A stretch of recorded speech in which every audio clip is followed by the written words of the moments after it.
A doctor in Westlake Hills stripped of his medical license just months after the deadly overdose of his son. And now investigators say the doctor prescribed the pills that killed him. Hello, I'm Robert Hadlock. And I'm Leslie Rohde. That tops our news this evening at 6 o'clock. KXAN's Aaron Cargile live downtown Austin with this top story. Aaron? Good evening, Leslie and Robert. We are here live outside the headquarters of the Texas Medical Board, where yesterday they yanked the license of a Westlake doctor. They say he was prescribing addictive pills to his son's friends and his own son, who had a history of prescription drug abuse. Brandon Jacoby, a McNeil High School graduate, was a musician and producer working on his degree in music engineering.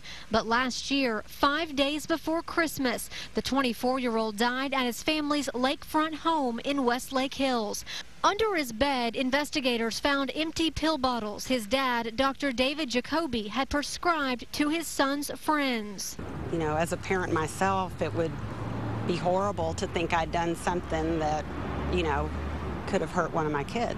Dr. Jacoby, who was an emergency room doctor at the hospital at Westlake Medical Center, resigned for personal reasons, according to the hospital administrator, shortly after his son's death. A toxicology report revealed 3 main prescription drugs in his system: a muscle relaxer, a painkiller, and anxiety medication, a popular combo that can produce a heroin-like high. Mostly our investigators are seeing it in Houston. And in Houston, you hear that called the Houston cocktail or the Holy Trinity. The state medical board says Dr. Jacoby was writing prescriptions for his son's friends who didn't medically need them, with the understanding they would pass some of the pills on to his son. Even after Brandon's death, pharmacy records show Dr. Jacoby continued writing unnecessary prescriptions for his son's friends. It's kind of hard to figure out what the thought process might have been.